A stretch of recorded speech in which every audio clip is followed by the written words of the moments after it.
안녕하세요. 이제 최재국 세무사님을 모시고 그 최재국 세무사님이 공부를 어떻게 했는지 좀 물어보려고 합니다. 우선 1차 공부 방법부터 좀 물어보려고 하는데 1차 공부 방법은 사실 저도 글을 올려놨어요. 근데 또 다른 세무사님들은 또 어떻게 공부를 하고 합격을 했는지 사실 저보다는 작년에 합격을 한 세무사님이 좀 더 따끈따끈한 공부 방법이 있지 않을까라고 생각을 해서 오늘 좀 물어보도록 하겠습니다.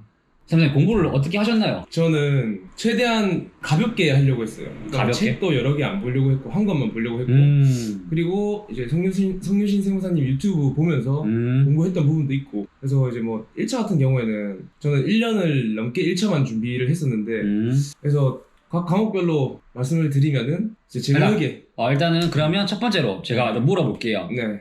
방금 얘기했던 부분 중에 뭐 제 영상을 봤다. 네. 그건 옛날에 제가 유튜브에 올렸던 영상이 있었는데 지금은 다 지웠고 그 영상을 옛날에 봤다 하더라고요. 근데 그래서 뭐 그게 도움이 많이 되셨다고 하니까 고맙고 그러면 일단 재무회계. 네. 재무회계는 다행히도 오늘 좀 공부했던 책을 들고 와주셨어요. 책을 보시면 엄청나게 너덜너덜합니다. 진짜 이게 무슨 걸레짝인가 보시면 근데 제가 이렇게 대충 봤는데 복습을 엄청 많이 했어요. 이게 회독수를 적은 글자인 것 같은데 지금 보면 13번, 15번 그러니까 한 문제를 어마어마하게 많이 푼 것 같습니다. 그리고 뭐 동그라미도 많은 거 보니까 풀고도 꽤 재무에겐 자신감 있었던 것 같네요. 뭐 어떻게 또 공부하셨을까요? 또 추가적으로. 이제 제가 잘한 건 아니지만 일단은 책 한 것만 여러 번 푼다는 마인드로 했고 재무회계 같은 경우에는 제가 이 책 말고도 이제 김영덕 쌤 객관식 책을 다 필요하다 싶은 거는 그러니까 여기다 오려 붙였거든요. 그래서 그렇구나. 네, 그래서 뭐 책이 이렇게 걸레짝이 된 거는 그냥 책이 오래돼서 그런 거고 좀 오려 붙여가지고 좀 부족한 부분 메꾸는 식으로. 근데 해보니까 그것도 할 필요가 없겠더라고요. 그냥 책 한 것만 다독하고 근데 그 문제를 이제 그냥 단순히 푸는 게 아니라 생각을 좀 하면서 풀고. 네. 자, 그러면 결론은 여러 가지 책을 단거나 해서 한 책으로 좀 요약을 하는 것도 좋겠지만 막상 또 해보고 나니까 굳이 여러 가지 책을 짜집기 할 필요 없이 한 책을 정확하게 정해서 그것만 반복을 한다 하더라도 재무에게는 고득점 받는데 문제가 없다. 물론 저는 고득점을 받은 건 아니고 어쨌든 합격하는데 합격하는데 문제 없다. 네, 원가도 그럼 똑같나요? 원가도 마찬가지입니다. 원가랑 재무에게는 한 책을 주구장창 팔아. 그 한 책을 정해서 팔아. 그러면 세법 같은 경우는 어떻게 하셨나요? 세법은 또뭐 부가세, 법인세, 소득세, 또 징수법, 조처법 뭐 등등등 국기법 많은데 기타 세법 같은 경우에는 일단 다 아시다시피 막판에 그냥 그거는 좀 국제조세조정에 관한 법률인가? 네. 근데 아예 볼 생각도 안 했고 맞아요. 그거 볼 필요 없습니다. 한 문제 나와요. 네, 볼 필요도 없고 한 문제가 두 문제 나오는 거 어차피 공부해도 틀리는 거기 때문에 맞아요. 조세범 처벌법 같은 경우에는 이제 뭐 딱 뭐만 외우면은 맞출 수 있는 그런 유형이라 가지고 이렇게 법소부는 좀 또 객관식 문제집 하나 사가지고 그거를 엄청 다독했어요. 저도 그랬어요. 네. 그래서 그냥 객관식 집 한 개 사서 똑같이 뭐 재무회계랑 원가처럼 풀었는데 막판에 세법은 사실 엄청 방대하거든요. 맞습니다. 재무회계 같은 경우는 한 파트당 사실 한 문제만 풀고 가도 돼요. 최종 보스 문제가 있잖아요. 맞아요. 제일 많이 이것도 꼬아놓은 문제만 한 문제씩만 풀어가도 되지만 세법은 사실 한 문제만 푼다기보다는 말 문제도 많고 하기 때문에 꽤 양이 많을 것 같아요. 그러면 마지막 시험 치기 뭐 한 달 전이든 할 때는 어떻게 또 공부하셨어요? 한 달 전에는 저는 이제 전 과목을 매일 하루에 다 보는 식으로 했고 그 전까지 객관식 다독을 한 10회독 정도 돌려놨었기 때문에 10회독 그거를 그냥 눈에 보면은 그냥 다 이제 머릿속에 뭐 계산 과정이나 함정이나 이런 게 다 떠올랐기 때문에 그냥 그거를 제가 이제 또 다른 분한테 배워서 한 것도 있고 이제 그렇게 마무리했던 것 같습니다. 결국은 세법도 재무회계 원가도 다독이 맞습니다. 짱이다. 네. 이거네요. 뭐 저랑은 좀 다르네요. 저는 버려라 다 필요 없다 버려라 이게 아니라 다 들고 가되 많이 복습을 하면 1회독보다 2회독이 2회독보다 3회독이 결국은 푸는 시간이 줄어듭니다. 왜냐하면 진짜. 답도 외우고 있고 오래 하다 보면 푸는 과정이 머릿속에 살아있기 때문에 맞습니다. 사실 복습하는 개념으로 가는 거기 때문에 회독수가 많을수록 뭐 10회독 사실 10회독 하는데 한 3회독까지가 어렵을 거지. 그 이유는 뭐 맞아요. 금방 넘어가셨을 거예요. 맞습니다. 그렇게 하셨구나. 뭐 어쨌든 저랑은 좀 다르긴 하네요. 저는 버렸는데 버리는 거 근데 추천하죠 저도. 그러세요? 다 할 필요 없는 것 같습니다. 맞죠. 다른 세무사님들 동기분들은 다 하시는 분들도 물론 계시지만 저는 이제 다 안 해도 된다. 알겠습니다. 그리고 나머지 과목이 있는데 요즘 또 재정학이 되게 어렵게 나온다고 해요. 재정학은 이제 성규신 세무사님 옛날에 학급 보면서 계산 문제 다 버리고 그렇죠. 그냥 OX 그런 것만 이제 하라고 하셔가지고 저는 학급은 사지 않고 객관식 저는 기본 강의도 안 들었어요. 저도 기본 강의를 안 들었어요. 안 들었어요. 안 들었어요. 안 들었어요. 들을 필요가 없습니다. 듣고 계신 분들이 있기 때문에 그렇게까지 말은 못 하겠는데 재정학을 막 80점 정도 받을 거다 이러면은 들어야 되지만 그렇죠. 한 60에서 70 왔다 갔다 하면은 괜찮다고 보기 때문에 10년치 기출 문제를 한 5회차 정도 뽑아놓고 그냥 계속 돌렸어요. 맞아요. 말 문제 계속 돌리고 계산 문제 다 버리고. 맞습니다. 그래서 재정학은 저는 공부를 근데 열심히 안 했기 때문에 별로 할 말씀이 없어요. 공부를 열심히 안 했으면 합격을 했습니까? 지금 이 재정학.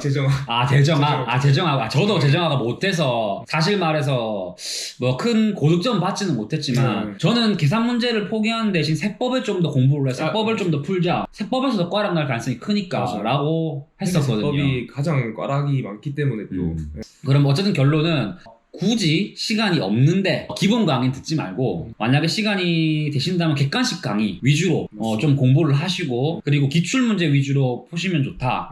그리고 마지막으로 뭐 성태법은 행소법, 민법, 상법이 있어요. 당연히 행소법. 저도 당연히 행소법. 당연히 행소법. 범위가 제일 작으니까. 그렇죠.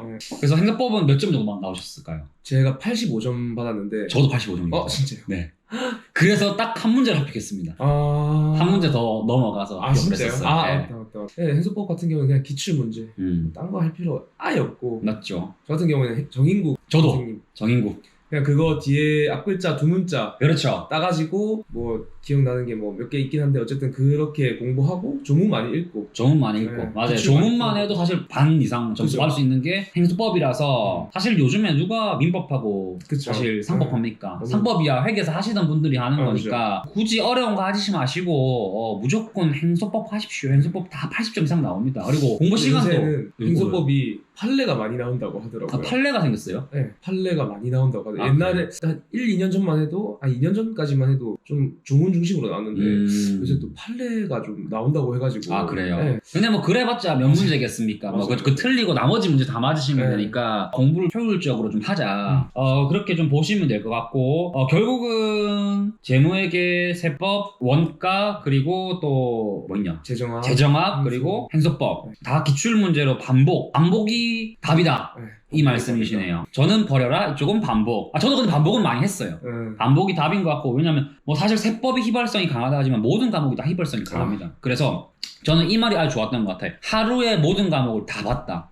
마지막에 마무리할 때는 한 달 전쯤에는 하루에 무슨 과목 하시면 안 되고 하루에 모든 과목들을 다 둘러볼 수 있게 요약을 잘 하셔야 돼요.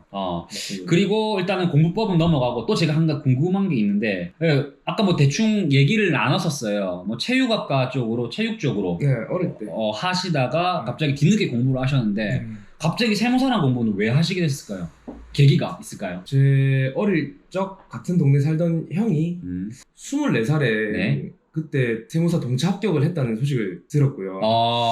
그래서 부모님께서 저도 경영학과니까 부모님께서 뭐 누가 이렇게 빨리 됐다더라 니도 해볼 생각 있냐 그래서 그때 처음에 관심을 가지고 그러면서 이제 관련 자격증 뭐 전산회계 뭐 기업회계 이런 거 몇 개 땄었거든요. 따보니까 괜찮은 것 같더라고요. 경영학과니까 좀 상대적으로 이쪽 전공 공부도 하기도 하고 그래서 접하다 보니까 그냥 하게 된 것 같습니다. 그러면 처음 공부를 하면서 도움을 많이 받았던 사람 혹시 있을까요? 처음에는 이제 유튜버 중에 타스님이라고 그분이 처음부터 끝까지 이제 진짜 다 알려주시거든요.